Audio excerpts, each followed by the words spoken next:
Buenos días. Buenos días, profe. Buenos días.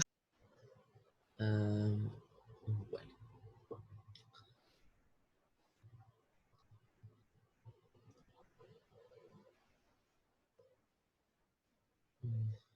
¿Por qué no me abre aquí?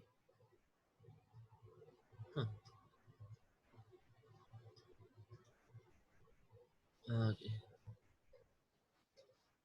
Bueno, muchachos, entonces vamos a continuar con el tema relacionado con la combustión, ¿no? Entonces, en la clase pasada, pues habíamos iniciado ya lo que tiene que ver con la aplicación del primer principio de la termodinámica a la combustión, que es el principio de la conservación de la masa, ¿no? A ese principio de conservación de la masa, en el caso de reacciones químicas o en el caso de sistemas reactivos, digamos, lo conocemos más como estequiometría, ¿no? A ver, un segundo. Ok.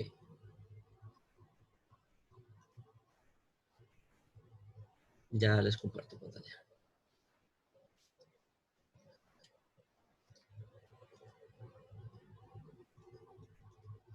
Listo.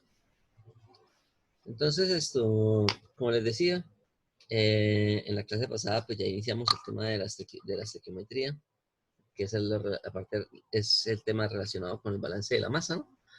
Y habíamos iniciado aquí unos cálculos preliminares, ¿no? Habíamos visto que hicimos el balance de masa, ¿no? Hicimos digamos, el balance estequiométrico para la reacción de combustión de metano con aire, ¿sí?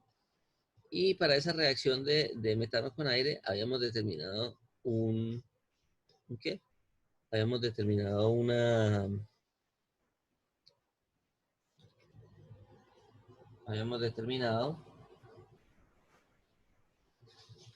una relación aire-combustible, ¿sí? Esa relación aire-combustible pues, nos mostraba, ¿no? Aquí, en las condiciones estequiométricas, es decir, esta relación aire-combustible fue hecha para la condición en donde se necesita la cantidad mínima necesaria de aire para quemar en su totalidad el combustible, que en este caso era metano. Entonces, habíamos dicho que nos daba un valor de 17,23 kilogramos de aire por kilogramo de metano que se estuviera quemando.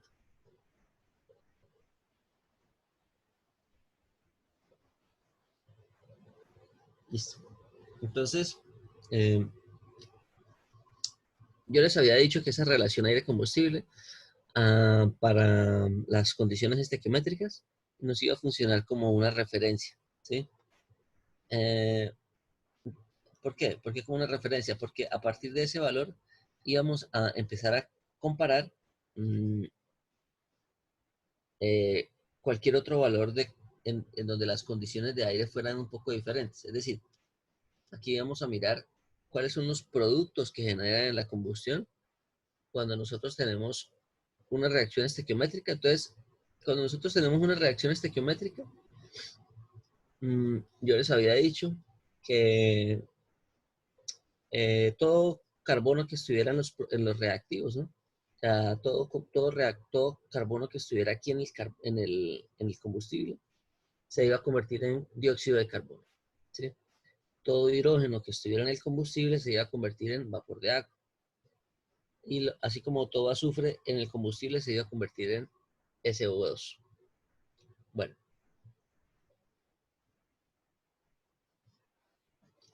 entonces, ¿por qué decía que esto iba a funcionar como una referencia? ¿Sí? Porque uh, supongamos que usted monta un equipo, ¿sí? Usted está montando un equipo y en ese equipo usted tiene que definir cuál es la cantidad de aire que tiene que suministrar uh, para la combustión. ¿Listo? Entonces, imagine que usted tiene un quemador y en ese quemador usted tiene que definir cuánta es la cantidad de aire, cuánta es la cantidad de aire que usted necesita para la combustión.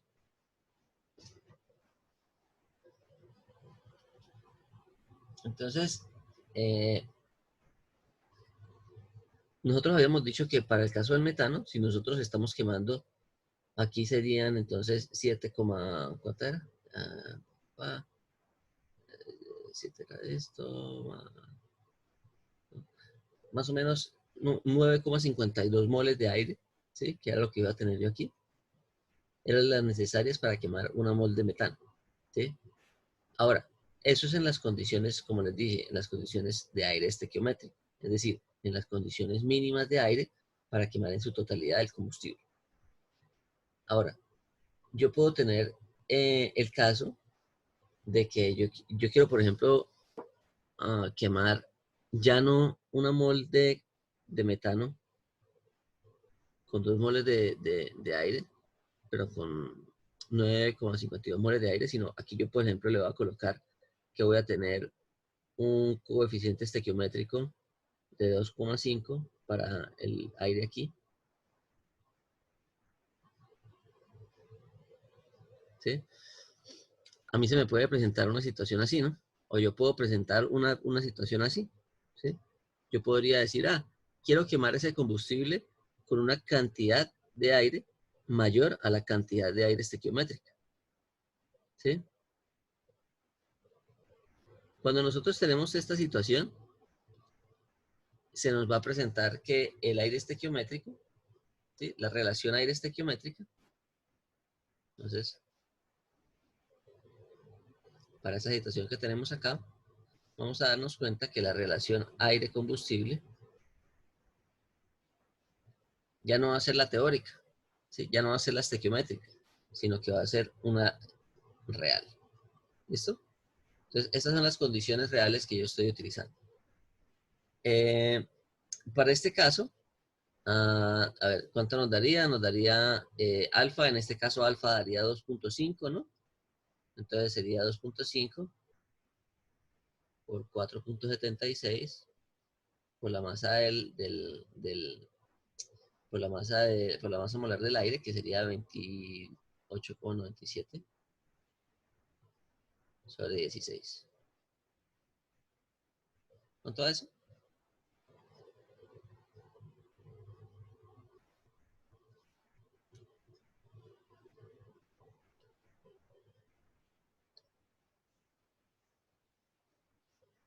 Mm, 21,546. 21,54.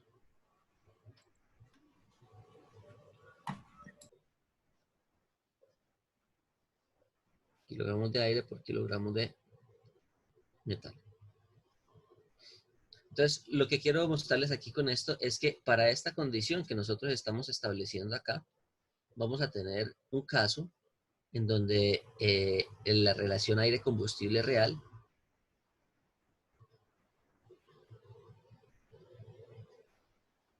es mayor que la relación aire-combustible estequiométrica. ¿Sí? Entonces, cuando se nos presenta esta situación, estamos diciendo que tenemos un caso de una reacción de combustión con exceso de aire. ¿Sí? Entonces aquí vamos a tener una reacción de combustión.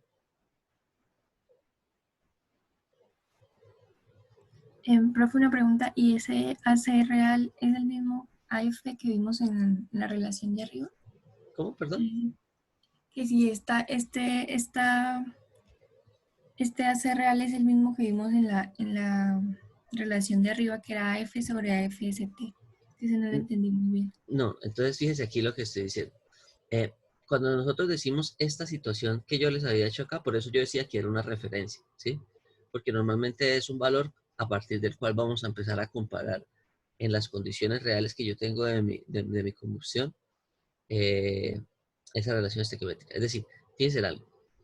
Nosotros habíamos dicho en la clase pasada que si quemábamos una mol de metano con esta cantidad de moles de aire, estas moles de aire que yo tengo acá es la cantidad mínima necesaria de aire para quemar el combustible en su totalidad, ¿sí? O sea, para alcanzar convertir todo el carbono en CO2, todo el hidrógeno en H2O. ¿Listo? Entonces se necesita esta cantidad que tengo aquí. Aquí lo que les quiero mostrar es qué sucede con los productos de la combustión cuando yo altero esa cantidad de aire. ¿Listo? Entonces, en este caso, el aire no es el aire estequiométrico, ¿sí? En este caso que yo les estoy presentando acá, la cantidad de aire que yo estoy quemando con el metano no es la cantidad de aire mínima, sino que es una cantidad de aire por encima de la cantidad mínima, ¿sí? Por eso entonces la relación aire-combustible real, que es la que estamos teniendo en este caso, nos da mayor que la relación aire-combustible estequiométrica, que es la de referencia, ¿sí? Y en este caso, nosotros tenemos que la reacción de combustión se está dando con exceso de aire.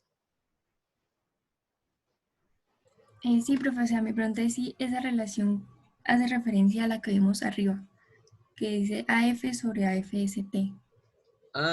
Ok. ¿Este AC? ¿ST? Sí, señor. Ah, sí, es esto mismo. Ajá. Entonces, si quiere le colocamos aquí más bien teórico. La misma que está arriba en la diapositiva Sí, inicial. correcto. Ajá. Entonces, este teórico, este valor aquí teórico, es el que nos daba aquí antes de 17. 17, ¿qué? 17,23. ¿Listo? 17,23.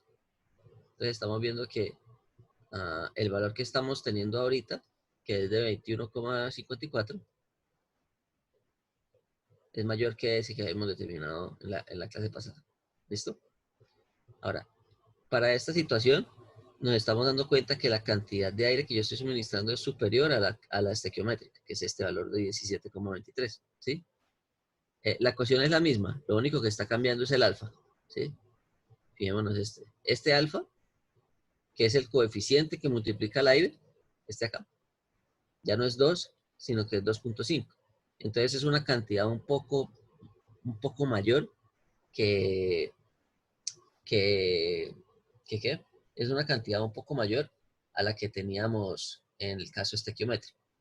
Entonces, en este caso aparece el concepto de el porcentaje de aire en exceso, ¿sí? Entonces, cuando estamos hablando del porcentaje de aire en exceso, entonces el porcentaje de aire en exceso, ¿sí? Eh, lo que hacemos es que, por ejemplo, si nosotros decimos que tenemos un 20% de exceso de aire, estamos diciendo que estamos agregando un 20% adicional a esta cantidad estequiométrica. ¿Listo? Entonces, recordemos que si nosotros estamos agregando un 20% adicional, ¿sí? Digamos que tendríamos que multiplicar por un factor de 1,2, ¿sí? Ese valor de alfa. ¿Sí? Entonces, por ejemplo, 0,5, 25%, listo, ok. Entonces, vamos a decir que tenemos un 25%, ¿sí? Vamos a decir que tenemos un 25% de exceso de aire. Sí, sí, sí,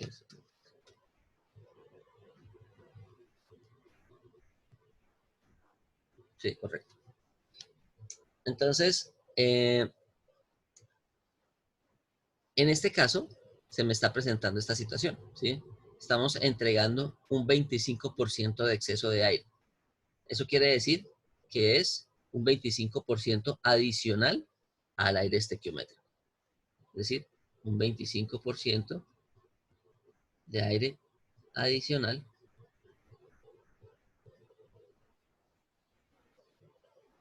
al aire estequiométrico. ¿Sí? Esto también se puede, digamos, que definir como si nosotros estuviéramos trabajando con 120% de aire estequiométrico. ¿Listo? Entonces, ¿qué quiere decir eso? Fíjense en algo. Si nosotros decimos que estamos trabajando con esta cantidad de aire, decimos que estamos trabajando con el 100% del aire estequiométrico. ¿Sí? O sea, en la condición de referencia, decimos que estamos trabajando con el 100% del aire estequiométrico. Para este caso, el 100% de aire estequiométrico es 17,23. ¿Listo? Ahora, si yo digo que estoy trabajando con el 125% de aire estequiométrico, ¿sí? Estoy diciendo que estoy trabajando con 25% de aire adicional al valor estequiométrico. ¿Listo? Entonces, esto que yo coloqué aquí, ¿sí? Este exceso de aire de 25% es lo mismo que si yo estuviera diciendo que estoy trabajando con un porcentaje de aire estequiométrico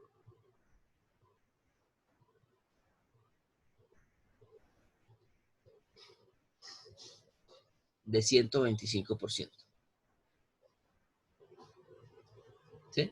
Recordemos que el aire, si yo tengo 100% de aire estequiométrico, sería si tuviera los 17,23. ¿Listo? Ahora, como aquí lo que tengo es un 25% adicional, entonces digo que estoy trabajando con 125% del aire teórico. ¿Listo? Entonces, todo esto que estoy haciendo, ¿qué quiere decir? ¿Sí? Entonces, básicamente, esto se puede sustituir por lo siguiente, muchachos. En algunos libros, lo que se hace es lo siguiente. Se va a sustituir, entonces, se va a sustituir la reacción de combustión, que es esta que tenemos acá, por lo siguiente. Esta reacción de combustión que tenemos acá, la vamos a sustituir y nos va a quedar algo más o menos así.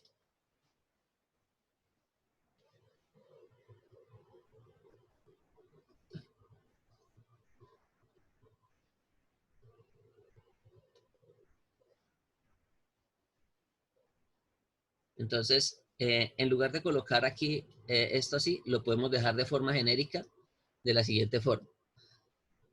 Vamos a decir que esto va a ser una cantidad de aire, ¿sí?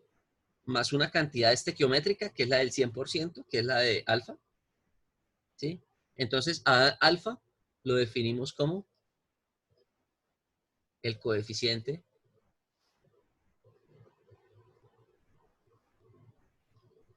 de aire para la condición estequiométrica, para la condición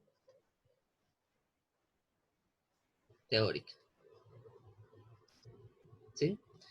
Y ese valor de alfa en la condición teórica lo vamos a multiplicar por un coeficiente adicional, que lo vamos a llamar épsilon, que nos va a indicar cuál es el exceso de aire.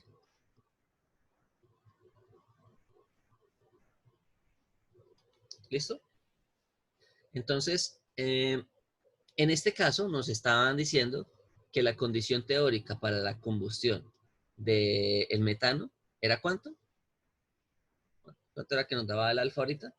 Nos daba 2, ¿no? O sea, 2, que es el coeficiente de aire para la condición teórica, que fue este que determinamos acá. ¿Sí? Alfa es igual a 2, fue este 2 que determinamos aquí, porque es en las condiciones estequiométricas. Pues para el caso del metano con aire, tenemos que la cantidad mínima de aire necesaria es de 2. Bueno, en realidad, el coeficiente estequiométrico es de 2, ¿no? Entonces, ese 2 multiplicado por 4,76 nos daba 9,52, ¿no? Entonces, este sería igual a 2. ¿Listo?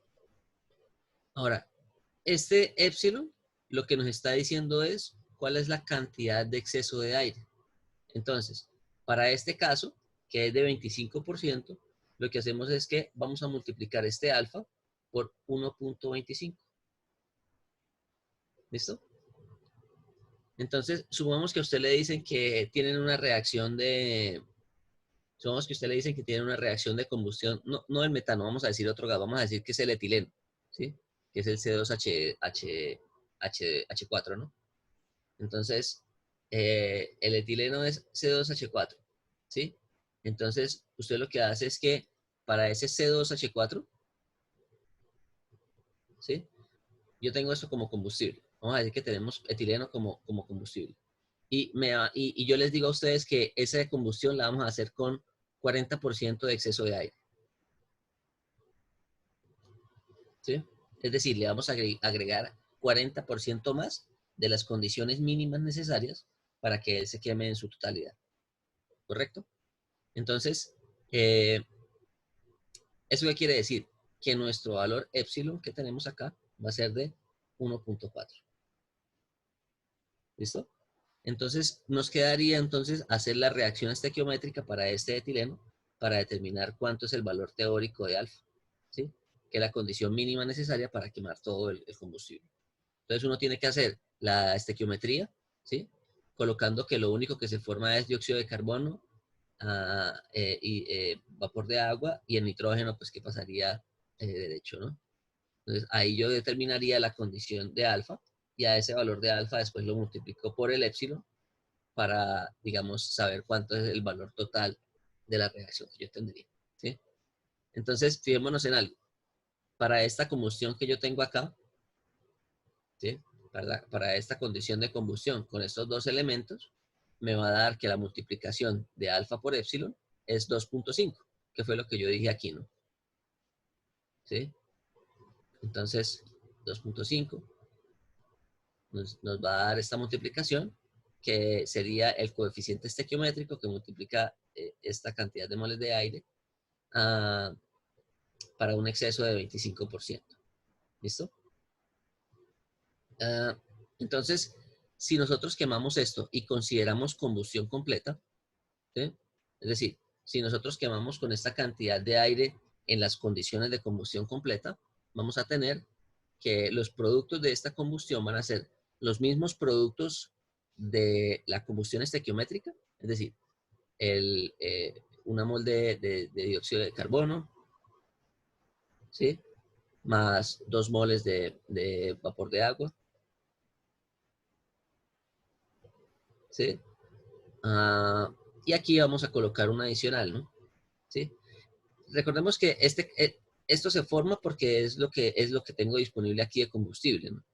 Ahora, en los productos, cuando tengo exceso de aire, se me va a formar una cantidad W aquí de oxígeno, ¿sí? ¿Por qué? Porque yo estoy adicionando más oxígeno del que necesito para quemar todo el combustible. Entonces, aquí me va a aparecer una cantidad adicional de oxígeno en el cálculo, ¿sí? Y aquí me va a aparecer también una cantidad diferente de moles de nitrógeno con las que tenía ya previamente. Vamos a colocar aquí Z, N2. ¿Listo? O mejor aún, coloquemos aquí todos los coeficientes. Vamos a colocar aquí X, vamos a colocar a Y, W y Z. ¿Listo? Entonces, bajo las condiciones de exceso de aire y combustión completa, ¿no? Entonces, vamos a colocar aquí que estos serían los productos de la combustión. Entonces, estos serían productos de la combustión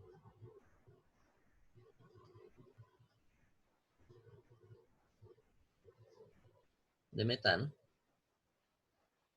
Entonces, vamos a colocar aquí de la combustión completa, ¿no? Porque yo puedo tener también exceso de aire en una reacción y que esa reacción no se logre hasta su totalidad, ¿sí?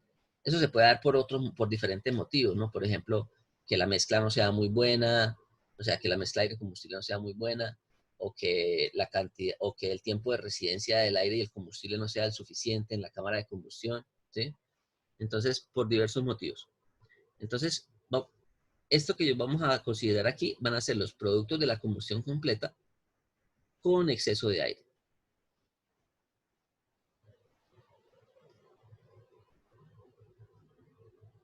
¿Sí?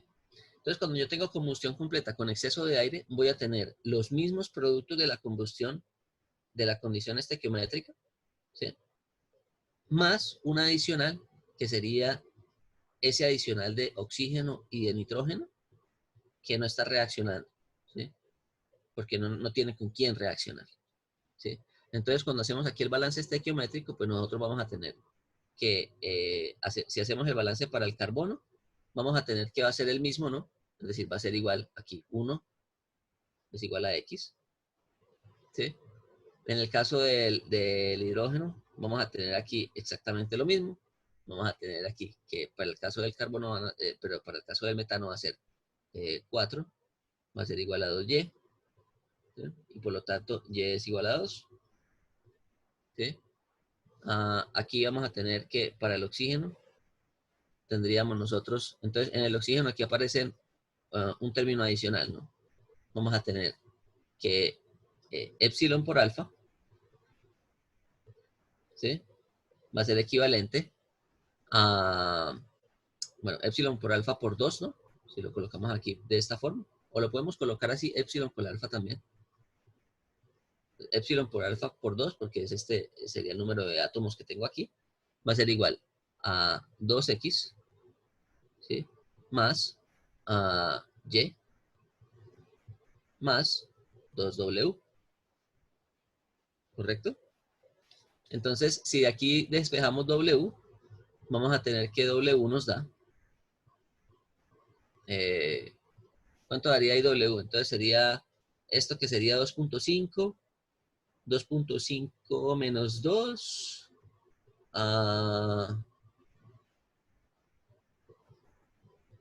¿qué? Ah, a ver, no. Entonces sería 2.5 por 2, entonces esto daría 5, ¿sí? Vamos a colocar aquí todos los valores. Entonces esto sería 1.25 por 2 igual a 2 por 1 más 2 más 2W. ¿Listo? Entonces W sería esto que nos da 5, ¿no? 1.25, que es el exceso de aire, por 2, que es el coeficiente estequiométrico en las condiciones de aire teórico, multiplicado por 2, entonces daría 2.5 por 2, 5, menos 2, menos esto, daría 1, ¿no? Es decir, menos 2, daría 4, pero nos daría 1, y dividido en 2 daría 0,5. 0,5.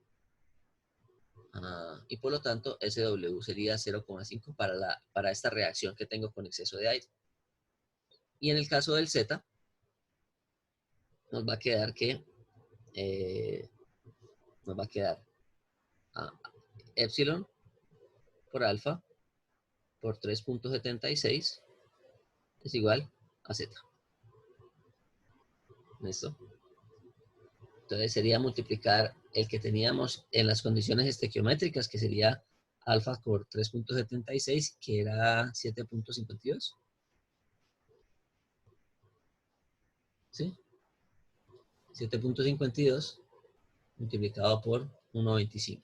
¿Cuánto da eso?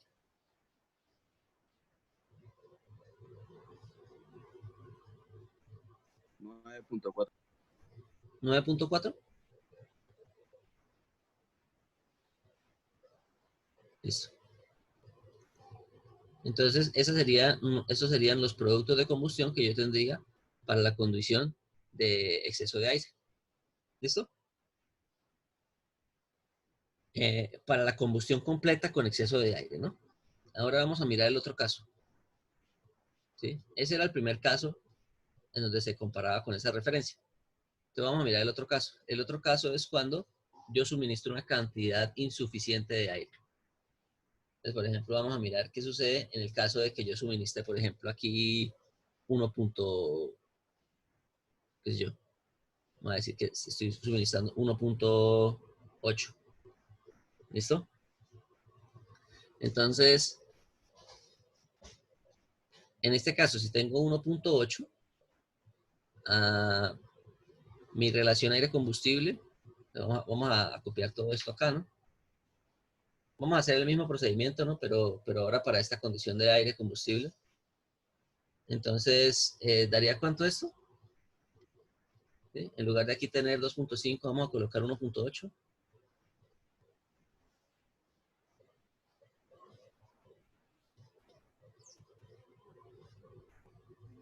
Me da 15.51. 15.51, ¿sí? Y si nos damos cuenta, esto nos da menor que la relación aire-combustible teórica. ¿Listo? Por lo tanto, en estas condiciones de una menor cantidad donde tenemos esta relación, vamos a tener una reacción de combustión con deficiencia de aire. Reacción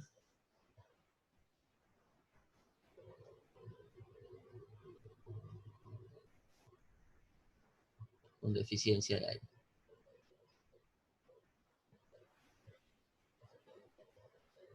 Y por lo tanto va a ser incompleta, ¿no?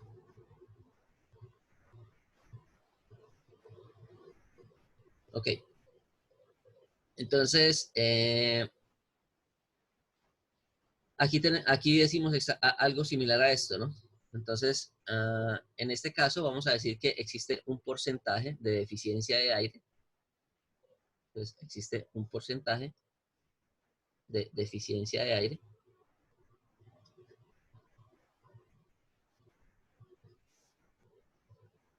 Que en este caso, ¿cuánto sería? A ver, sería sería el 20%, ¿no? Sería el 20%, sí. No, el 10%. ¿Sí? Entonces, en este caso sería un porcentaje de eficiencia de aire del 10%. ¿Sí? ¿Esto qué quiere decir también, no? Esto quiere decir que estoy trabajando con 10% menos de la cantidad estequiométrica. ¿Listo? Y esto es lo mismo que si yo estuviera diciendo que estoy trabajando con un porcentaje de aire estequiométrico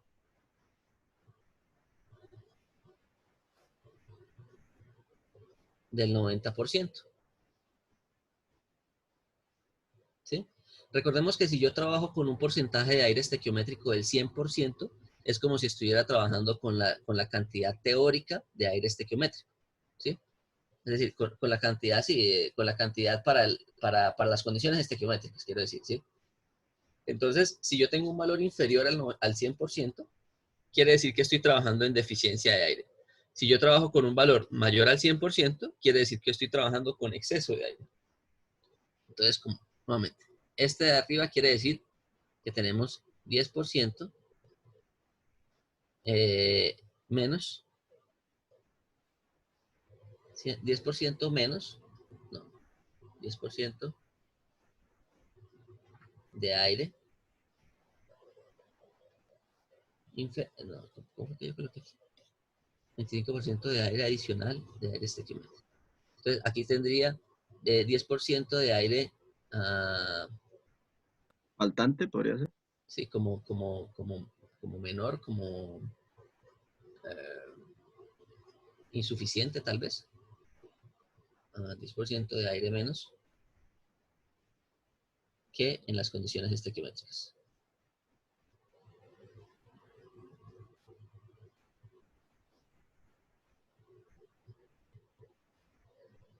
¿Listo? Entonces, ¿qué va a suceder aquí entonces con los productos de la combustión? Entonces, bueno, aquí tendría exactamente lo mismo. Esto se cumple igual, ¿no? Entonces, simplemente en este caso, nuestro alfa sigue siendo el mismo, ¿no? Entonces, si nosotros queremos hacer esta, bueno, vamos a colocar esto aquí también, ¿no? Yo lo puedo seguir escribiendo de esta manera. ¿Sí? Ah,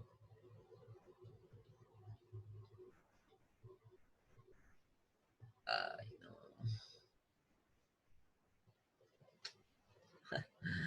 Yo lo puedo seguir escribiendo de esta manera, ¿pero qué? Ah, ya, ya la flechita. Vamos a colocarlo así. Vamos a copiarlo para que quede todo el procedimiento en ambos lados. Listo. Entonces, en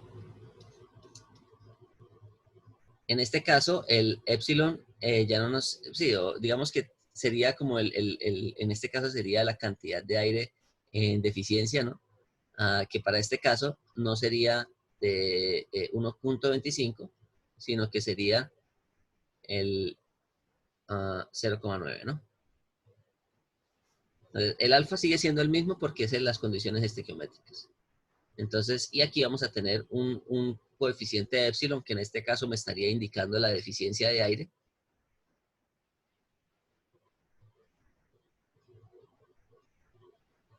Que en este caso sería 0,9. Si multiplicamos 2 por 0,9 nos va a dar el 1.8 que yo había dicho acá. ¿Sí? Entonces, ¿qué está apuntando aquí? Listo. ¿Sí? Entonces, alfa por epsilon nos da 1.8, ¿no? Entonces, ahora, ¿qué es lo que va a suceder aquí? Aquí, lo que está sucediendo es que ya no se alcanza a formar la totalidad del CO2, ¿no? O sea, ya no se alcanzan a formar los productos de la combustión que yo tenía en la condición estequiométrica. Entonces, aquí lo que pasa es lo siguiente. Aquí se puede presentar una situación un poco particular, ¿no? Lo que se presenta aquí, en la mayoría de los casos, es lo siguiente. Siempre que nosotros tengamos hidrógeno y carbono, el primero que se va a quemar siempre es el hidrógeno, ¿sí? El hidrógeno es mucho más reactivo que el carbono. Entonces, digamos que el hidrógeno siempre va a quemarse en su totalidad. En primer lugar, o sea, siempre se va a quemar primero el hidrógeno que el carbono, ¿sí? Entonces, normalmente uno coloca que cuando uno tiene deficiencia de aire, se va a formar dióxido de carbono en una cantidad, ¿no? Vamos a colocar aún aquí una cantidad X de dióxido de carbono, ¿sí? Se va a formar una cantidad Y, vamos a seguir diciendo aquí una cantidad Y de vapor de agua, ¿sí? Pero para este caso, se va a formar también una cantidad, vamos a colocar aquí una cantidad B, ¿sí?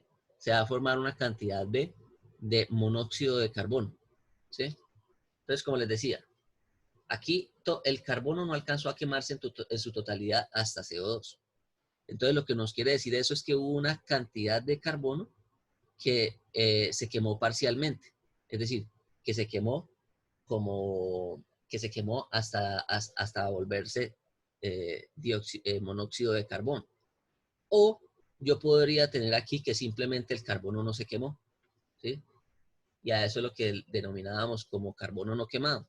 Y a ese carbono no quemado, en la mayoría de la literatura la colocamos como, bueno, aquí le podemos dar cualquier coeficiente estequiométrico. Vamos a darle un coeficiente estequiométrico diferente para que mantengamos aquí el W y el Z para el nitrógeno entonces vamos a colocar, por ejemplo, que aquí sería un coeficiente T que multiplica una cantidad de carbono no quemado, ¿sí? Y aquí sí vamos a colocar el nitrógeno, que el nitrógeno sí permanece igual, ¿no? ¿Cuánto fue que dije que el nitrógeno? Z, ¿no? Una cantidad Z de nitrógeno. ¿Listo? Entonces, esta sería la condición que yo podría tener para la condición de deficiencia de aire, ¿sí? Entonces, no voy a formar los productos típicos de la combustión completa, que es dióxido de carbono y vapor de agua, o digamos que no los voy a formar en su totalidad, ¿no? ¿Por qué? Porque no me alcanza el oxígeno para quemar todo, ¿sí? Entonces, como les decía, el oxígeno lo primero que va a quemar es el hidrógeno, ¿no? Entonces, ese oxígeno lo primero que va a quemar es el hidrógeno porque es el elemento más reactivo de los dos. Entonces, por eso el hidrógeno, digamos que se forma en su totalidad en vapor de agua. Ahora, después cuando se sigue quemando el carbono, que es un poco más lento de quemar que el hidrógeno, entonces el carbono sí se forma, digamos, parcialmente. Entonces, se puede formar en una fracción en CO2, ¿sí? Es decir, una fracción se quemó en su totalidad, otra fracción se quemó parcialmente, que sería hasta formar monóxido de carbono, y hubo una fracción que definitivamente no se quemó, ¿sí? Esta que no se quemó es el que se conoce normalmente como, en la literatura se encuentra como carbono no quemado, o también inclusive está relacionado con el hollín, ¿no? El hollín es un residuo que incluye parte del carbono no quemado, ¿sí? Y por eso es que uno, el hollín, lo ve, es negro, ¿no? Entonces, por ejemplo, si usted vaya y toca el exhausto del carro, le va a quedar el dedo negro, ¿sí? Porque eso es carbono que no se quemó. Son partículas del carbono que estaba en la gasolina que no se quemó, ¿sí? Entonces, eso forma material particulado, un material sólido, ¿no? Que sería este carbono. Ahora, aquí vamos a decir, entonces, esto es un gas, ¿sí? Esto es un gas, esto es un gas, esto es un sólido. ¿Listo? Y esto es un gas. ¿Sí?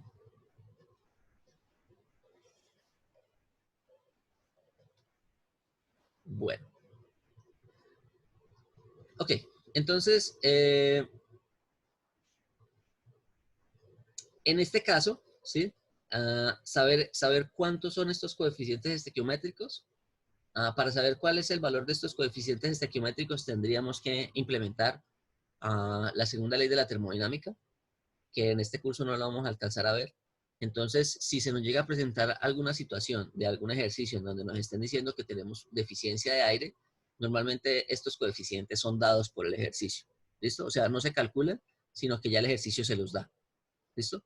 Porque para que nosotros podamos determinar estos coeficientes, tendríamos que aplicar los conceptos de equilibrio químico, que no los vamos a alcanzar a ver en este curso. ¿Listo? Entonces, siempre que tengamos combustión incompleta, tenemos que, para definir cuál es la formación, cuál es la cantidad de productos que se están formando, ¿sí? Necesito aplicar los conceptos de equilibrio termoquímico. Entonces, como en este caso no vamos a alcanzar a ver eso, sino si nos llega a presentar un ejercicio de este tipo, estos valores van a ser valores dados por el propio ejercicio. ¿Listo? Entonces, bueno, entonces fijémonos en algo. Aquí vimos que si no tenemos 21, ese 21 va a ser mayor al 17, que era el aire, la relación aire-combustible teórica. Entonces teníamos una condición de aire en exceso, ¿sí? Aquí en este caso teníamos una relación aire-combustible de 15,5, menor que la teórica, y por lo tanto teníamos una condición de aire en deficiencia, ¿sí? Pero entonces, si yo cambio aquí el combustible por otro, por etano o por propano, entonces esa relación aire-combustible me va a cambiar. Entonces, digamos, hacer los cálculos a partir de la relación de combustible no es tan fácil saber, por ejemplo, si yo tengo metano, ¿sí? Pero etano, C2H6, ¿no? Si yo tengo etano y yo le sigo proporcionando 21,54, pues me tocaría hacer todo el desarrollo de la reacción química para saber si en esas condiciones yo voy a tener aire en exceso o aire en deficiencia, ¿sí? Entonces ahí aparece un nuevo concepto, que es el que vamos a mirar aquí, que es el concepto de factor de equivalencia, ¿sí? Entonces, el factor de equivalencia.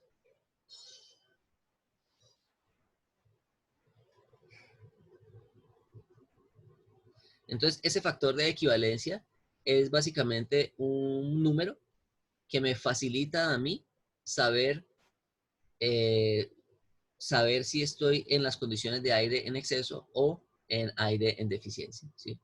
Entonces, factor de equivalencia o factor de aire, cualquiera de los dos. ¿Listo? Normalmente lo tenemos como este símbolo, ¿sí? No sé si en algunas literaturas sea diferente, pero básicamente lo que me va a relacionar esto es la cantidad de aire que yo tengo en la condición real, ¿no? Pero nos va a relacionar la relación aire-combustible estequiométrica con la relación aire-combustible real. ¿Listo? Sí.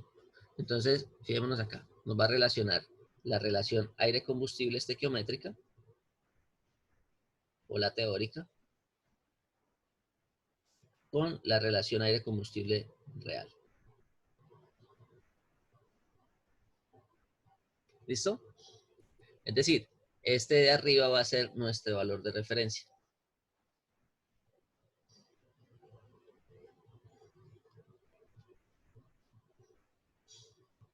¿Correcto? Entonces aquí nos pueden aparecer tres posibilidades. ¿Cuáles son esas tres posibilidades? Entonces, por ejemplo, para el metano. ¿Qué pasaría para el metano si yo tengo un valor del factor de equivalencia de 1? ¿Eso qué quiere decir? ¿Que cuánto aire estoy utilizando para esa reacción? El de la referencia.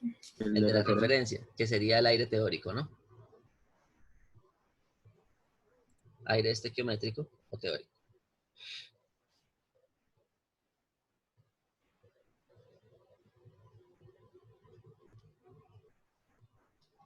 ¿Listo? ¿Qué pasa si el coeficiente me da mayor que 1? ¿Eso qué quiere decir? Hay deficiencia. Que Estoy hay usando deficiencia, un- ¿cierto? Porque para que esto me dé mayor que 1, el denominador, que es el que, la referencia va a ser fija, ¿no? Este que es el de referencia es un valor fijo. Entonces la única forma para que este coeficiente varíe es variando el denominador. Entonces, si el denominador disminuye, eso quiere decir que este valor va a aumentar, ¿no? Entonces, cuando el factor de equivalencia es mayor que 1, es mayor que la condición de referencia, pues, estamos diciendo que esta relación de combustible es menor. Y cuando la relación aire-combustible es menor, tenemos deficiencia de aire.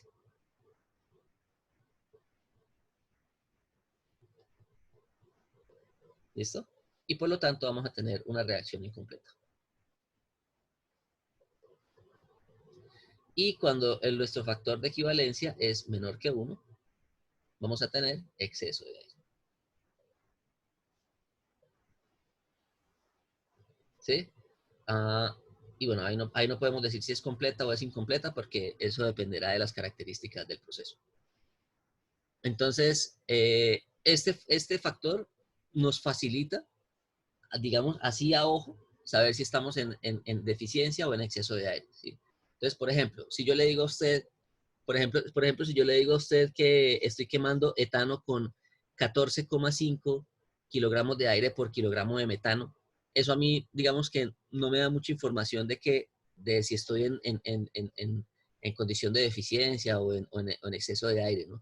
Pero si yo le digo a usted, estoy quemando metano o estoy quemando etano con un factor de equivalencia de 1.2, ya inmediatamente usted dice, estoy trabajando con 1.2 de factor de equivalencia, estamos en deficiencia de aire. Entonces hay una combustión incompleta. ¿Listo?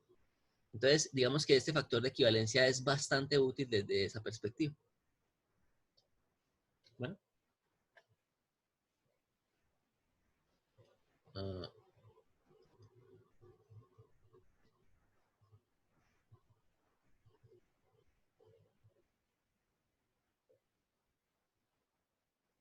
¿Alguna pregunta hasta el momento?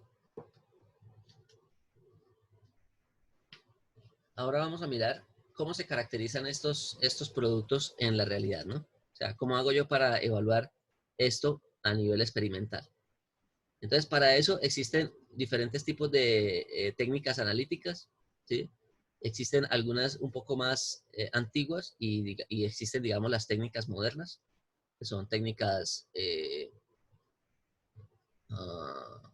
basadas ¿en qué? En el análisis del comportamiento de la materia con la luz, que lo miraremos ahorita, ¿sí?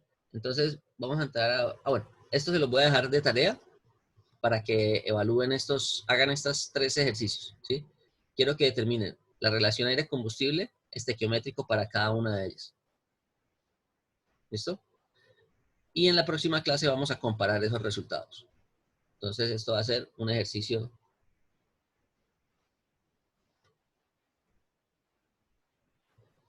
para la casa.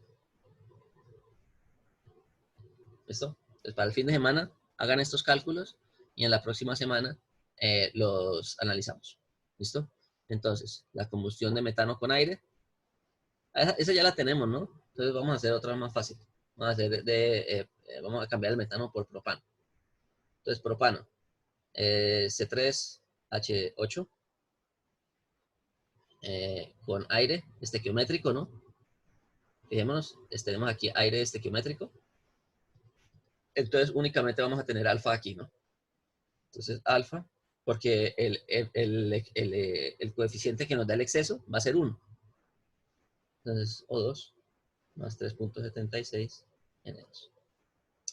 Hidrógeno con oxígeno, entonces hidrógeno molecular más oxígeno. ¿Listo? Entonces aquí también, voy a colocar aquí el coeficiente alfa. Y carbón con aire. Entonces carbono con aire.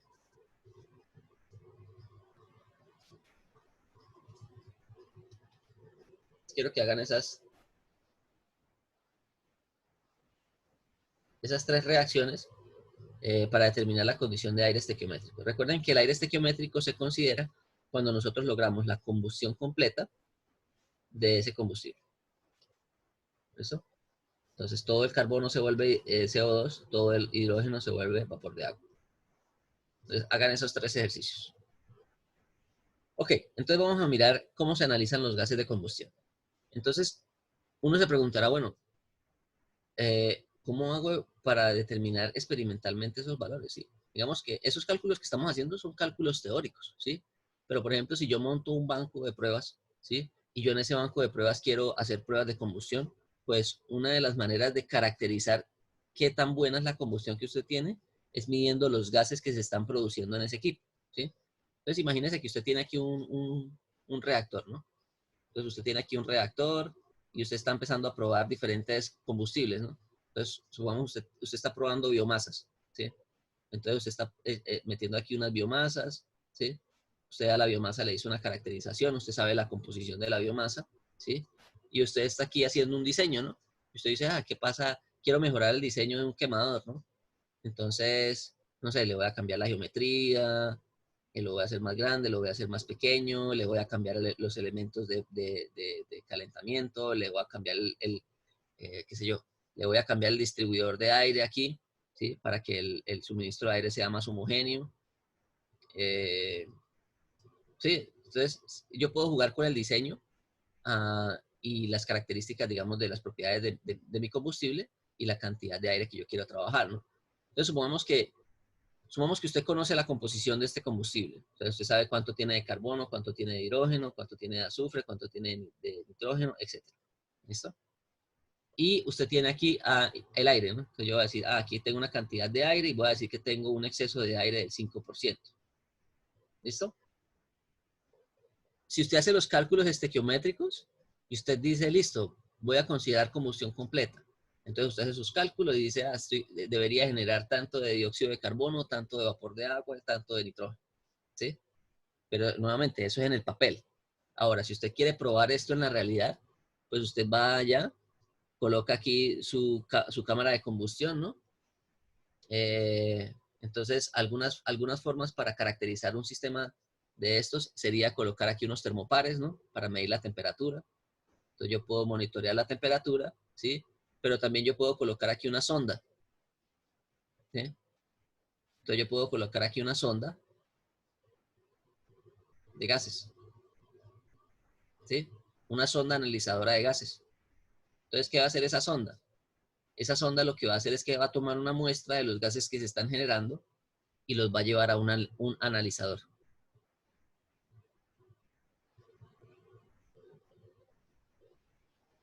Entonces, estos analizadores hay muchos, ¿sí? Tenemos los analizadores nuevamente, los más, digamos, los clásicos, ¿sí? Que son, digamos, funcionaron muy bien durante un tiempo, ¿no? Pero digamos que hoy en día analizadores un poco más modernos son más eficientes, ¿sí? Son más rápidos, etcétera. Entonces, cuando hablamos de los analizadores clásicos, vamos a hablar principalmente del analizador ORSAT. Entonces, siempre que ustedes escuchen hablar de un analizador ORSAT, es un analizador que tiene más o menos esta forma que está aquí, y ya les voy a explicar cómo funciona. Entonces, en los analizadores ORSAT, básicamente lo que hacemos es lo siguiente. Nosotros vamos a tener una muestra, ¿no? Entonces, supongamos que de acá tomamos una muestra, ¿no? Tomamos una muestra de gases. Ese gas, nuevamente, ahora, los gases de combustión producidos en un reactor se pueden analizar de manera continua o por lotes, ¿sí? Es decir, yo podría, por ejemplo, tomar una muestra de gases y guardarlos aquí en un recipiente.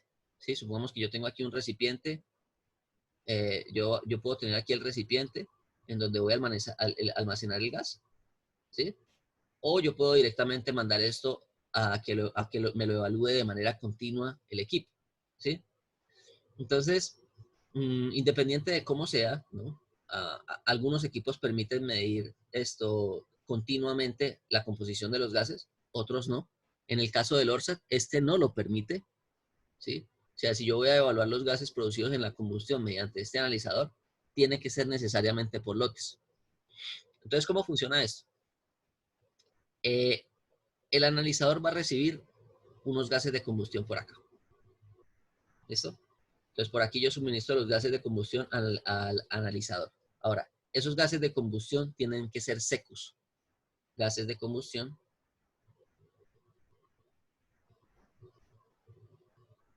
secos. ¿Sí? Cuando nos referimos a los gases de combustión secos, eso quiere decir que tenemos que eliminar el vapor de agua de esa...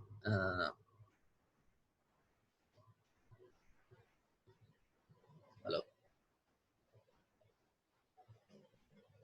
¿Aló? ¿Me escuchó? Sí, Aló, sí, señor. señor. Sí, señor. ¿Se cerró esto tan raro? No. Ok, déjenme, voy a abrir acá nuevamente.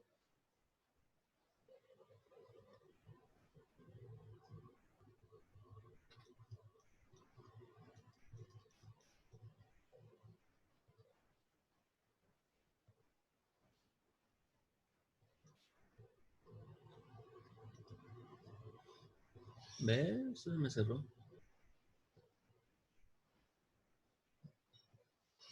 Ok, bueno, ya volví aquí.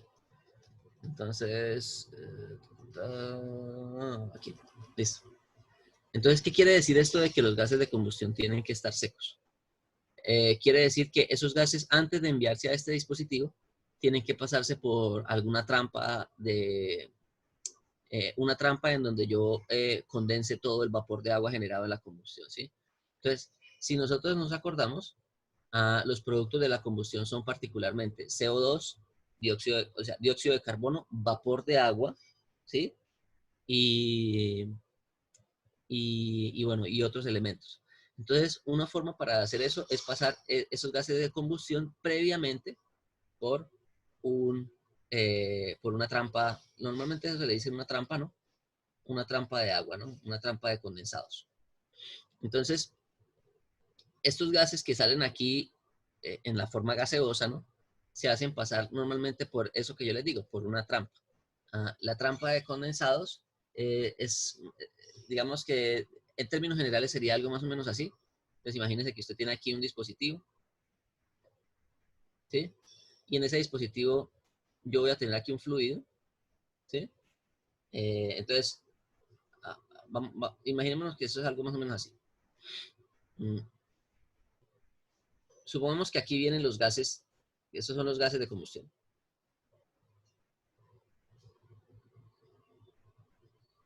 ¿Sí? Esos gases de combustión se van a hacer circular primero por una trampa. Entonces, esto sería una trampa de condensados.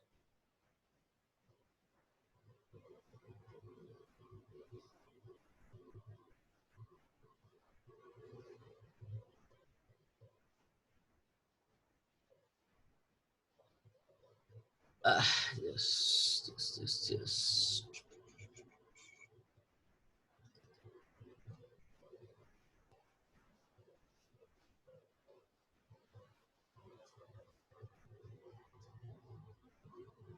Entonces, esto es una trampa de condensados que es básicamente, esto es muy resumidamente, ¿no? O sea, estoy haciendo aquí más o menos cómo funcionan ellos. Normalmente lo que se hace es que se inyecta un fluido y ese fluido se hace pasar primero por un líquido, ¿no?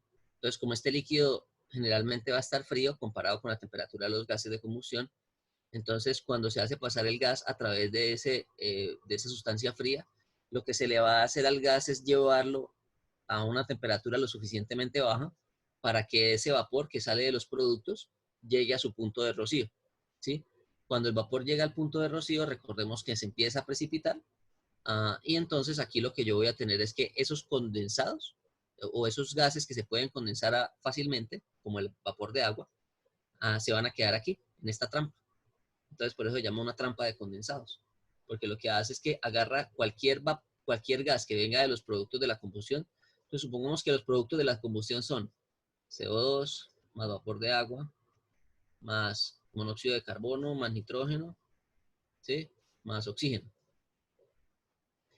El oxígeno, el nitrógeno, el CO y el CO2 son gases que a temperatura ambiente son gases ideales, ¿no? Ahora, el vapor de agua, si yo lo llevo a una temperatura lo suficientemente baja, yo la puedo precipitar. Bueno, y esa temperatura no es que sea excesiva, ¿no? Entonces, si yo esta mezcla de gases la llevo a una temperatura por debajo de la temperatura de saturación recordemos que esta agua va a tener una presión de vapor, ¿no? O sea, una presión parcial, ¿no? Entonces, para esa presión parcial que yo tenga del vapor de agua, voy a tener una temperatura del punto de rocío. Entonces, si yo este condensado lo tengo a una temperatura por debajo de la temperatura del punto de rocío para esta presión parcial del agua, yo esta cantidad de agua la precipito, ¿sí?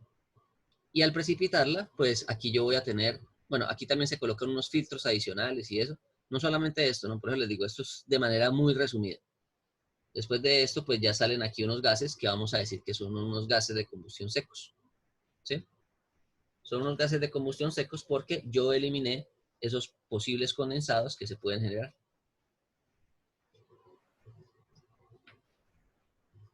¿Listo? Entonces, en este caso, si yo tenía estos productos de combustión acá, entonces cuando pasa a través de la trampa de condensados, pues aquí yo voy a tener unos gases secos. Cuando hablamos de gases secos es básicamente gases que no tienen vapor de agua. Entonces aquí va a tener CO2 más CO más O2 más N2.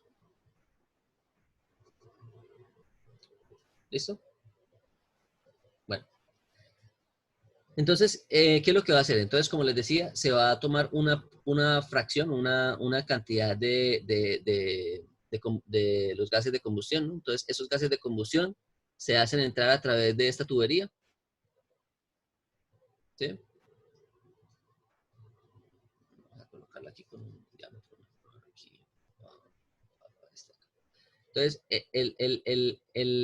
la muestra que nosotros vamos a tomar de gases de combustión me van a llenar todo este volumen.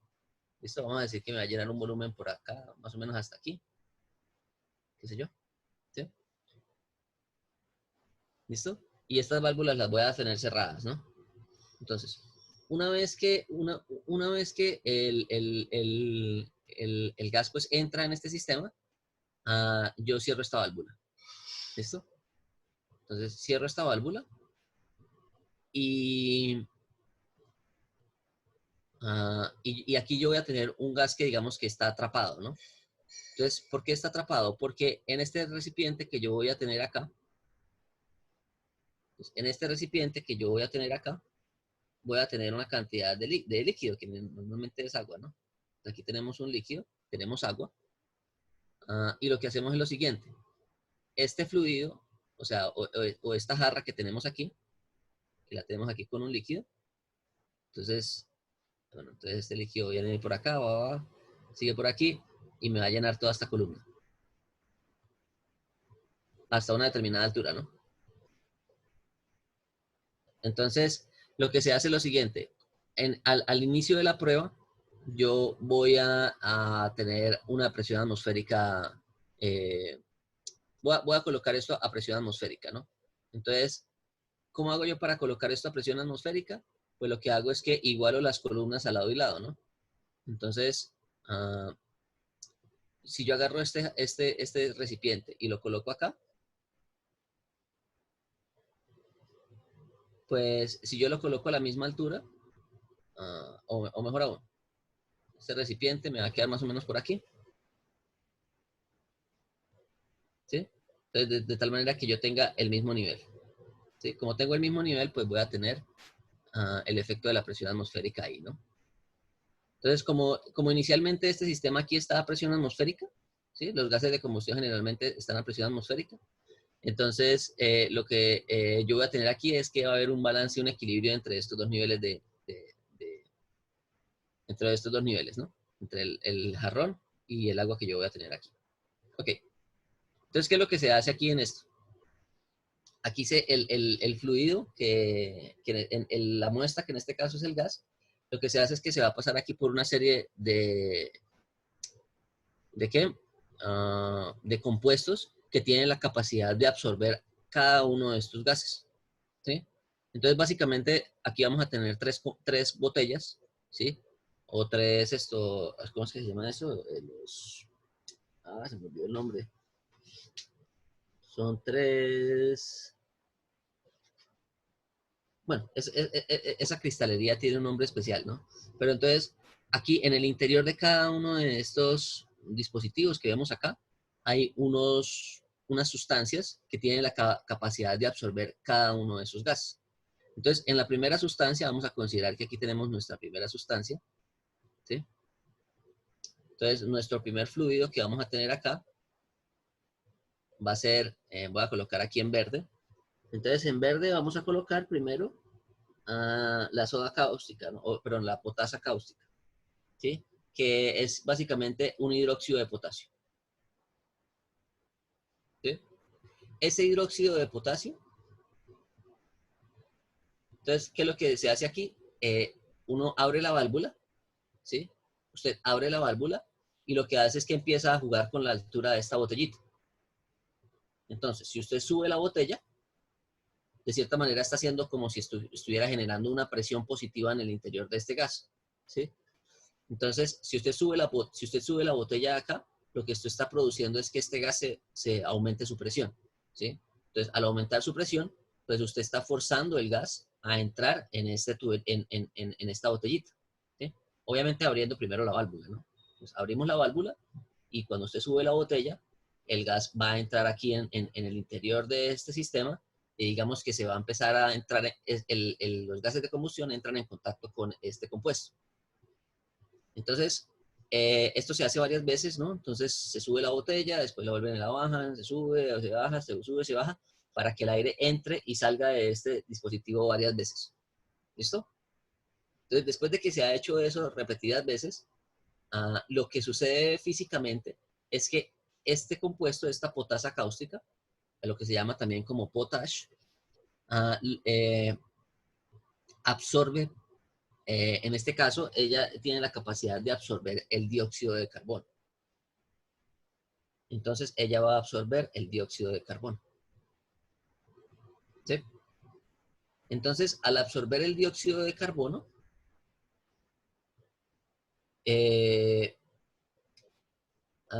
digamos que el dióxido de carbono sale de esta mezcla de gases, ¿sí? Y recordemos que inicialmente nuestra mezcla de gases tenía una presión, ¿no? Teníamos una presión de mezcla.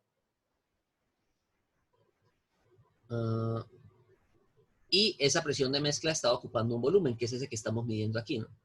Entonces, nosotros íbamos a tener un volumen de mezcla que iba a estar a una determinada temperatura y a una presión de mezcla, ¿sí? La presión de mezcla al inicio iba a ser la presión atmosférica porque nosotros íbamos a tener esto al mismo nivel, ¿no?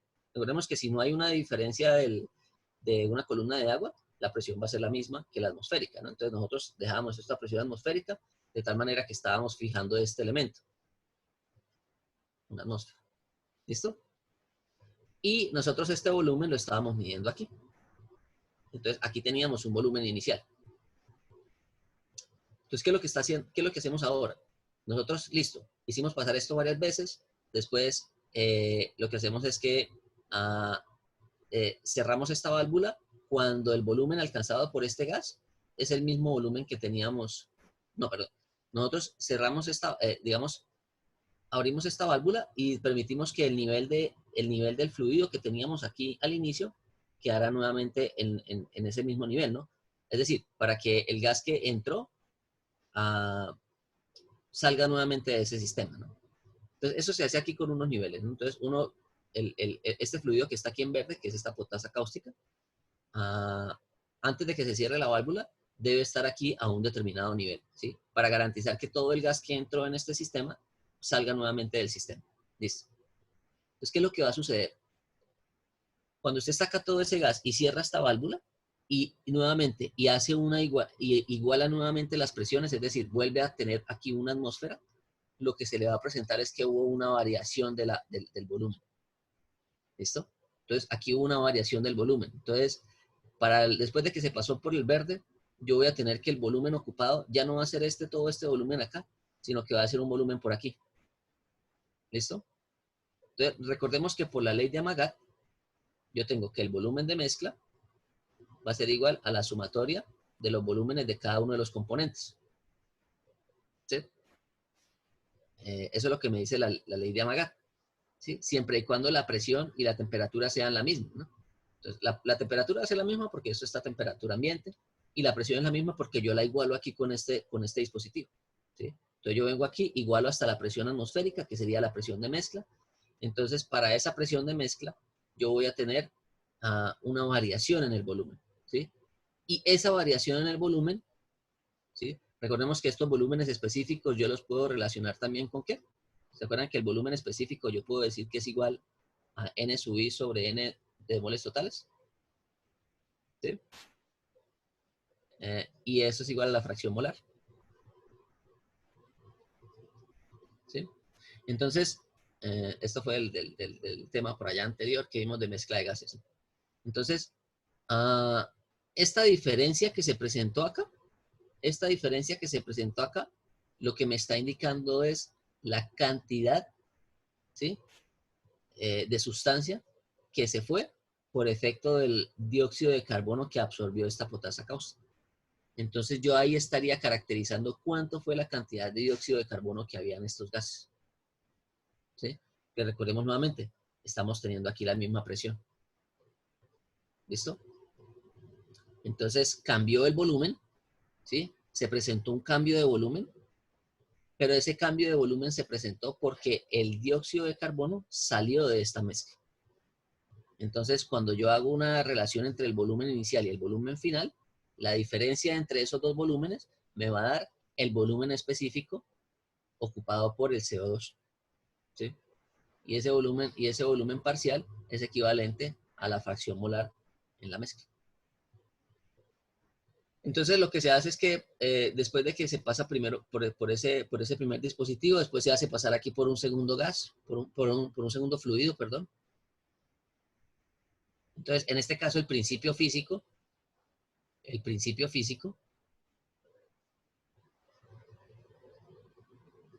del analizador es el fenómeno de absorción y absorción.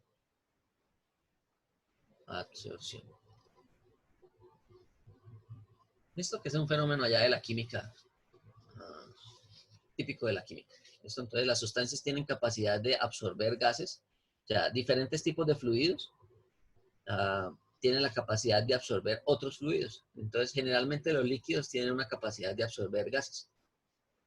Entonces, por ejemplo, el agua tiene la capacidad de absorber oxígeno, y por eso es que los peces pueden vivir, ¿no? Porque tienen ese oxígeno disponible en el agua. Bueno, entonces, como les decía, después se hace pasar este sistema por otro gas, ¿no? Por otro fluido, ¿no? En ese caso es el ácido pirogálico. Entonces, este es ácido pirogálico. Voy a colocarlo aquí en rojo, ¿no? Entonces, el verde sería la potasa cáustica. ¿Sí? El rojo es el ácido pirogálico, que es esto, C2H3OH. Entonces estamos hablando de un ácido orgánico.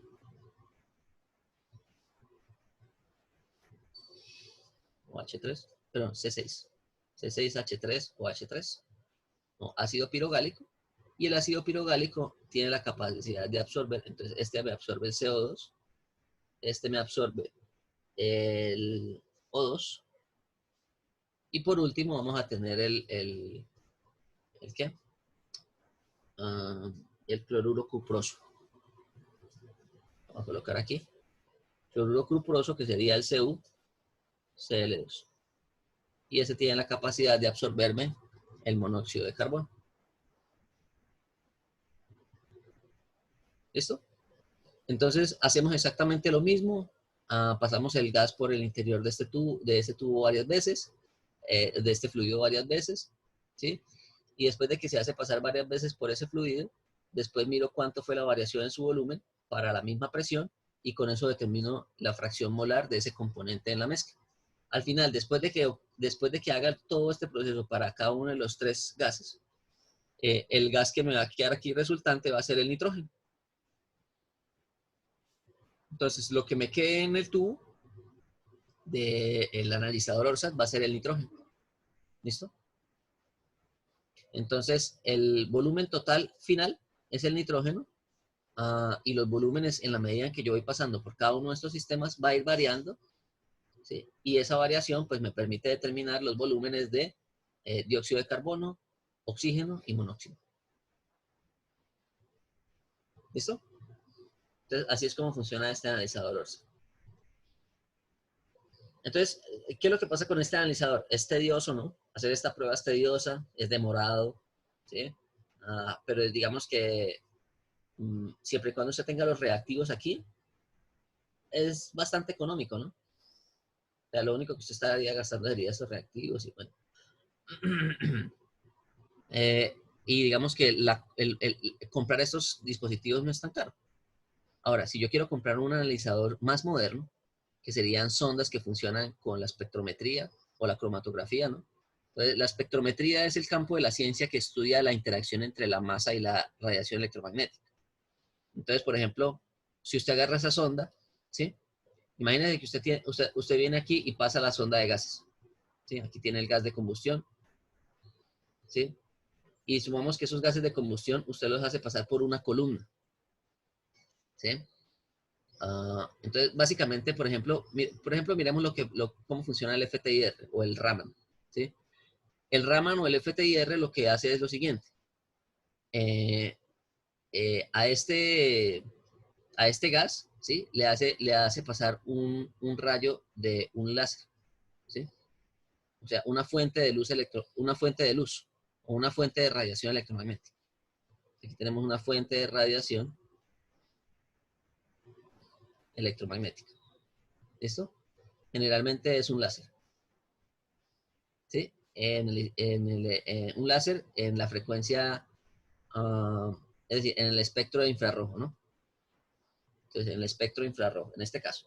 Si estamos trabajando con FTIR, eso significa Fourier Transfer Infrared Spectroscopy. Entonces, es espectroscopía por transformada de Fourier en la frecuencia infrarrojo. ¿Listo? Entonces, infrarrojo sería IR, ¿no? IR. ¿Listo? Entonces, un láser en la frecuencia infrarroja lo que se hace es que ese láser se hace pasar por el gas, ¿sí? Y al final, cuando ese gas retorna,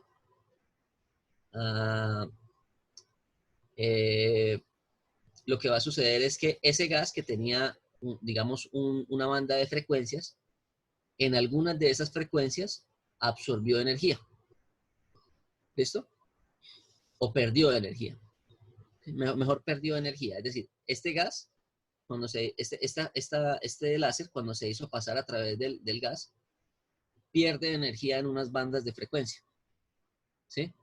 Y esas cantidades de energía que pierden las bandas de frecuencia son características del gas que está circulando por aquí, ¿no? Entonces, si ustedes se acuerdan allá de la química cuántica, de la física cuántica, perdón, usted tiene un átomo, ¿no? Y en ese átomo usted tiene una serie de electrones, ¿sí?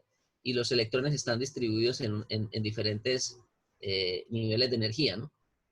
Entonces vamos a pensar que aquí tenemos nuestro primer nivel de energía y por aquí tenemos otros niveles de energía, ¿no? Entonces, si usted le suministra una cantidad de energía suficiente a estos electrones, ¿sí? Los electrones pueden pasar de un nivel de energía menor a un nivel de energía mayor, ¿sí? Es decir, y esta fuente de energía puede ser luz.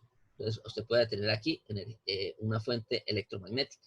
Entonces, por ejemplo, rayos X, o puede ser un rayo de luz infrarrojo, ¿sí? Entonces, si usted suministra la energía suficiente, este electrón que tiene acá, que está acá, digamos, en el primer nivel de energía, puede tener la energía suficiente suministrada por esta luz electromagnética o por esta energía electromagnética para pasar de este nivel de energía a un nivel de energía mayor.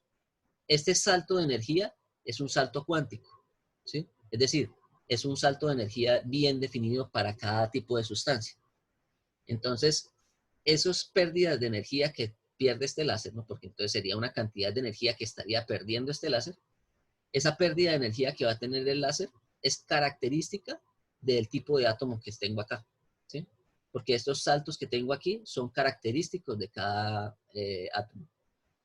Entonces, dependiendo del átomo que tenga aquí, si es de carbono, si es hidrógeno, si es azufre o lo que sea, o moléculas, ¿no? Puede ser una molécula también, ¿no? No necesariamente tiene que ser un átomo, puede ser una molécula. Entonces, en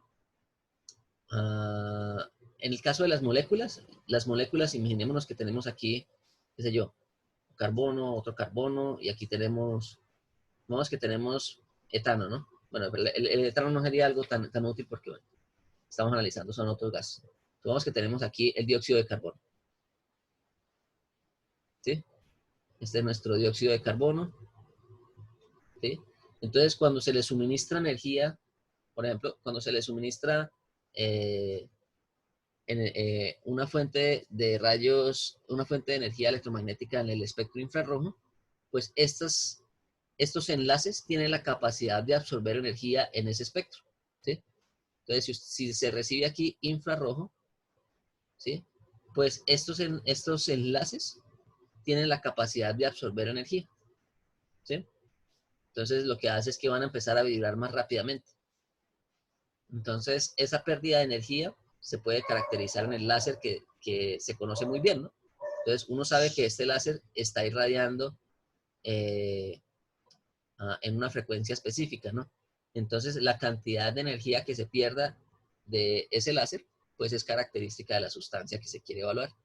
Y bueno, y eso está todo, digamos, automatizado en los diferentes software que tienen esos equipos. ¿Cuál es el problema de esto? Que un equipo de esos puede valer unos 250 millones, dependiendo digamos, de la calidad y de la capacidad de evaluación de esos equipos. Estamos hablando de que son equipos muy costosos, ¿sí? Ahora, este ORSAT, pues, puede valer es muchísimo más económico, ¿no? ¿Sí? Es simplemente conseguir esta cristalería, que son unos cristales especiales, que se me olvidó el nombre ahorita, y conseguir los reactivos, ¿no? Entonces se consiguen los elementos de absorción y hacer el montaje. Entonces es algo mucho más sencillo. Yo no sé cuánto valgan estos cristales, pero yo estimaría que esto no debe valer más de 2 millones de pesos por ahí tal vez, ¿no? 3 millones, 5 millones por ahí tal vez. Comparado con 250, pues mucho más económico, ¿no? Bueno, entonces eso es como la forma de evaluar los gases de combustión, ¿no? Entonces tenemos las alternativas por absorción, tenemos las alternativas más modernas, que son estas de acá, que funcionan por espectrometría o por cromatografía. ¿Listo? Son dos técnicas diferentes. Bueno, vamos a hablar un poco, para terminar la clase de hoy, sobre la energía disponible la energía química disponible en la materia, ¿no? De manera que nos dé paso para poder definir algunas propiedades. ¿Listo? En la próxima clase vamos a empezar a hacer el análisis de primera ley, ¿sí? Y hoy nos vamos a enfocar en describir únicamente las formas de energía que hay en las sustancias, en los enlaces químicos, ¿no? Entonces, si nos acordamos allá de la termodinámica 1, nosotros habíamos dicho que existen diferentes formas de energía, ¿no? Teníamos energía cinética, tenemos energía potencial, y hay una energía asociada a la composición microscópica de la sustancia, ¿no? Y esa energía la denominábamos una energía interna. ¿Sí? Esa energía interna es una energía asociada a la energía contenida a nivel microscópico en la materia. ¿Listo? Entonces, esa energía interna se caracterizaba digamos, en 4 componentes fundamentales. Tenemos la energía sensible, ¿sí? Entonces, esta energía sensible ya la hemos trabajado previamente, sobre todo en el tema anterior, ¿no? Que es la que está relacionada con una variación de temperaturas, ¿no? Entonces, esta molécula tiene la capacidad de absorber energía sensible, y esa energía sensible lo que me produce es un cambio de temperaturas. ¿Listo?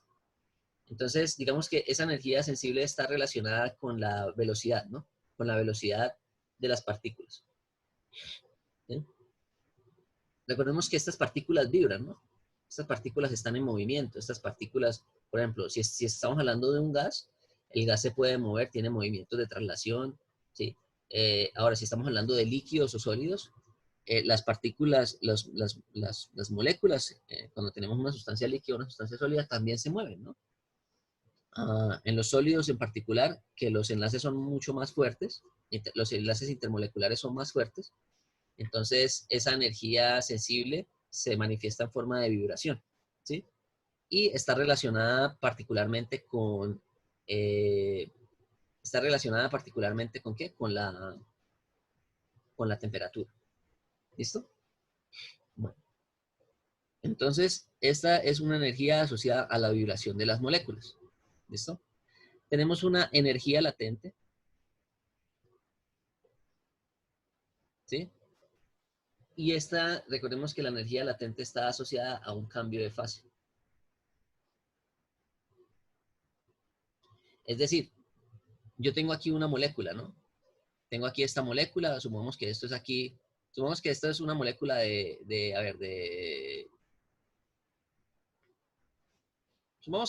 supongamos que es agua, ¿no? Aquí tenemos un oxígeno y 2 hidrógenos.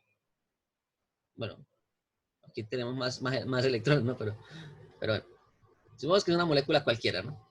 Entonces, esa molécula cualquiera, cuando está en la forma líquida, va a tener unos enlaces intermoleculares, ¿no? O sea, perdón, intermoleculares, no, unos enlaces, sí, intermoleculares. O sea, entre las moléculas hay unas fuerzas, ¿sí?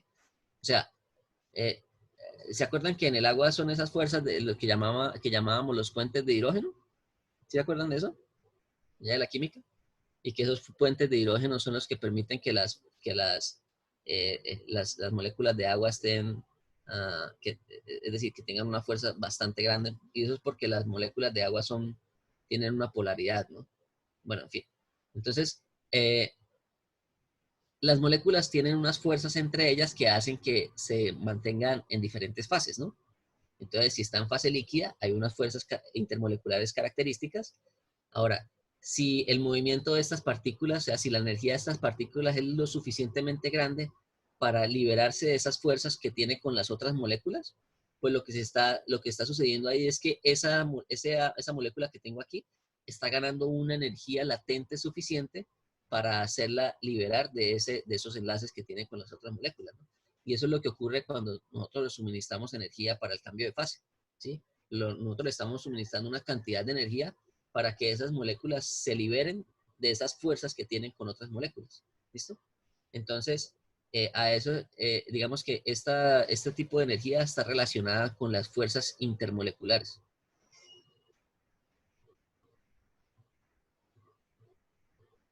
¿Listo?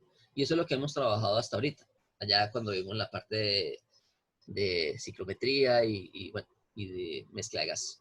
Ahora vamos a entrar con la otra forma de energía interna, que es la energía química.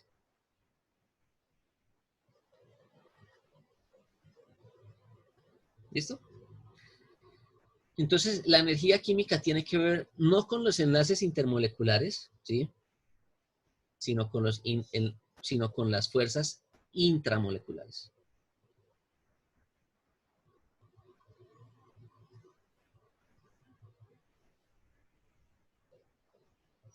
¿Listo? Entonces, sumamos lo siguiente. Si yo tengo aquí una molécula de, qué sé yo, a ver,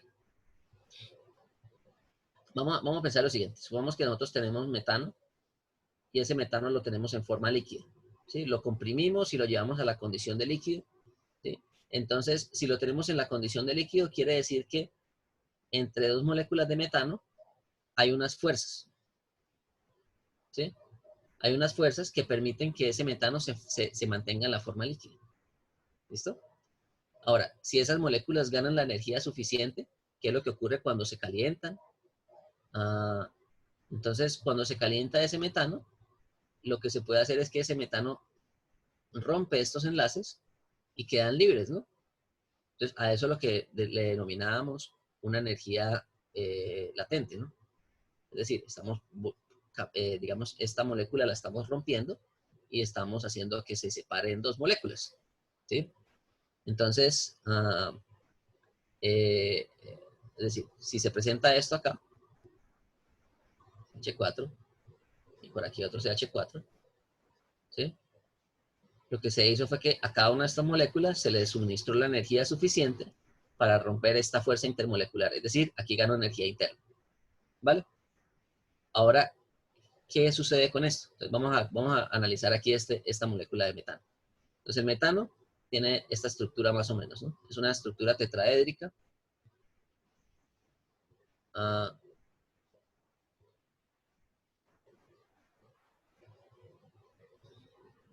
Más o menos con estas características.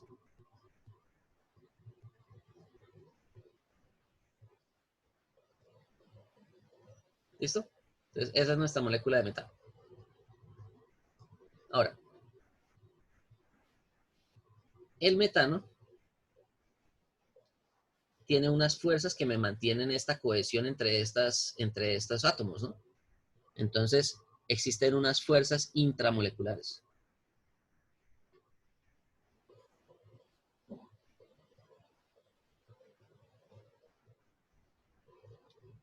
¿Verdad? Entonces, existen unas fuerzas intramoleculares que tienen una estabilidad, ¿sí? Entonces, estas fuerzas intramoleculares tienen una estabilidad. O tienen un equilibrio, ¿verdad? Entonces, ¿qué es lo que sucede? Si yo agarro esta molécula y la junto con otra molécula, como por ejemplo el oxígeno molecular,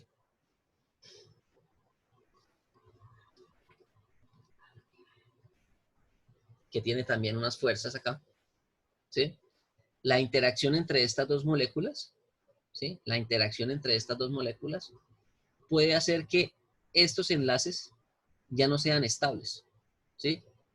De manera que la interacción entre estos dos elementos, digamos que les facilite, no, perdón, aquí sería oxígeno y oxígeno, oxígeno y oxígeno. Entonces, O-, que sería O2, ¿no? Entonces, cuando se permite, digamos que estos dos sistemas entren en contacto y que tengan la temperatura suficiente, es decir, que tengan una vibración suficiente, es posible que estos enlaces ya no sean estables, ¿sí? Sino que digamos que cuando yo uno de estas moléculas, estos elementos que constituyen cada una de estas dos moléculas, busquen una estabilidad mayor, ¿sí? Y esa estabilidad mayor, ¿cómo la logran? Rompiendo estos enlaces, ¿sí? Entonces voy a romper este enlace y voy a romper este enlace, ¿sí? Y rompo este enlace acá y rompo estos dos enlaces acá, ¿sí?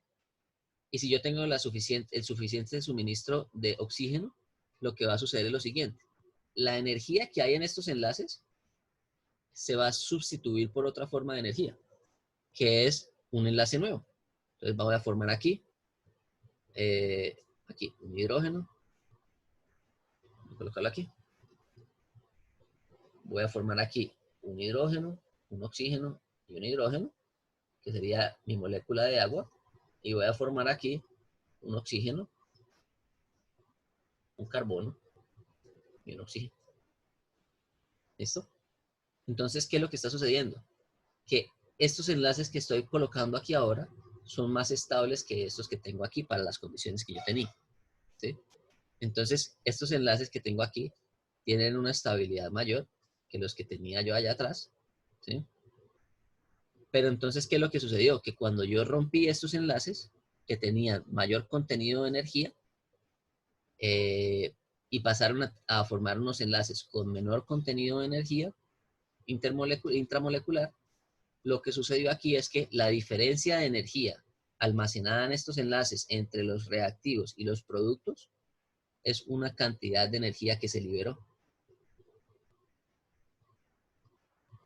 Y es una energía química. Es una energía química liberada en forma de calor, ¿sí? O en forma de energía térmica. Entonces, cuando esos enlaces intermoleculares se rompen, ¿sí?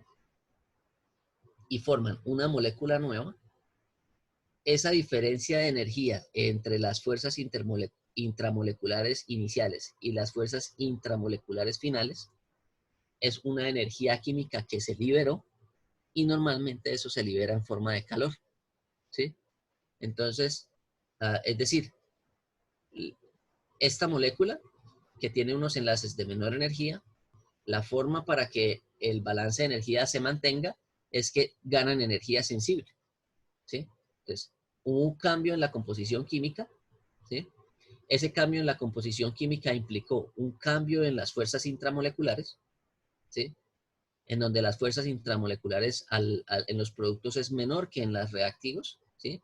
Pero que para que ese balance se mantenga, ¿sí? Para que el balance de energía se mantenga, lo que tiene que suceder es que estas moléculas que tengo aquí, tienen que moverse más rápido, ¿sí?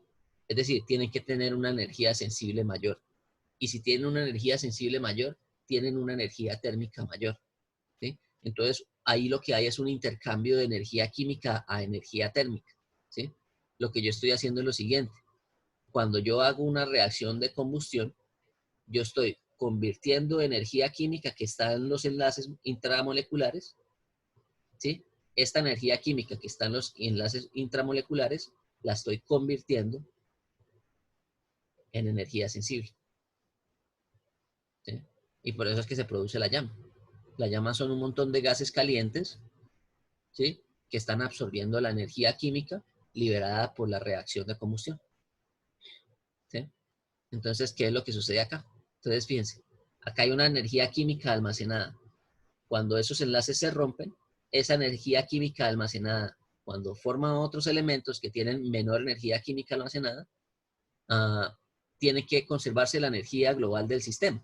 Para que se conserve la energía global del sistema, pues esa energía química se convierte en energía sensible. Pero esa energía química sí, se convierte en energía sensible, que es energía térmica. ¿Listo? ¿Sí quedó claro? ¿No hay dudas al respecto? ¿No? Bueno. Entonces, en la próxima clase vamos a empezar a mirar lo que son cómo se hacen los balances de energía, ¿no? Entonces, ahí para hacer los balances de energía vamos a darnos cuenta que necesitamos definir unas propiedades nuevas, que son las que llamamos entalpías de formación, entalpías estándar. En la próxima clase voy a tratar de avanzar un poco más rápido para alcanzar a ver entalpías estándar y terminamos la parte de poderes caloríficos. Yo creo que nos quedan unas 3 clases más de este tema. ¿Preguntas? 3 clases más, sería la semana entrante. Yo creo que la semana entrante alcanzamos a... Sí, en la semana entrante de pronto terminamos el tema y dejamos para la otra semana una clase de ejercicios. Y después ya entramos en la parte de ciclos de potencia. Este tema es rápido. Este tema de combustión es bastante rápido. Pues hay que darlo así, digamos, muy resumido porque no hay tiempo suficiente. Pero esto en este tema se puede, mejor dicho, profundizar muchísimo. Pero bueno. Por cierto, el que quiera de pronto explorar un poco más esta materia, pues yo estoy dando la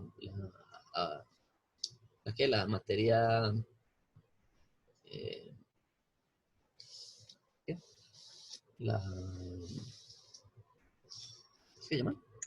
¿La electiva? La electiva ¿De combustión interna? Combustión industrial. ¿Sí? Entonces, en la parte de combustión industrial, pues empezamos a explorar más otros temas, ¿no? Entonces, vamos a explorar bien cómo se hace la caracterización de combustibles, ¿sí? Es decir, bueno, se entra en esa parte de caracterización, cómo se caracterizan los combustibles, cómo se hacen las evaluaciones de equilibrio, ¿sí? Para saber cuáles son los gases que se forman en una reacción, sobre todo cuando tenemos reacción incompleta. Y ahí empezamos a entrar en unos temas nuevos de termodinámica, pues que es imposible abarcarlos aquí, ¿sí? Que son los temas de, básicamente la parte de equilibrio, la parte de caracterización de combustibles, la parte de emisiones, ¿sí? Emisiones particuladas, emisiones de, y aplicaciones y tecnologías, ¿no? Entonces, normalmente se hacen unos seminarios en donde cada grupo expone un tema relacionado con la combustión, y pues yo voy complementando lo que lo que se presenta en el curso, ¿no? Entonces ahí pues se generan unas discusiones. Entonces, si a alguien le interesa pues el tema, pues podría matricular la materia ahí en el próximo semestre. Sería eso, muchachos. Entonces quedamos así y nos vemos entonces el próximo martes. Listo, profe, hasta luego. ¿Listo? Entonces que estén Listo, bien, que profe, tengan buen día, buen fin de semana. Vale, profe, igual. Luego, profe, Chao, Hasta gracias. luego, gracias. Buen día, profe. Hasta luego.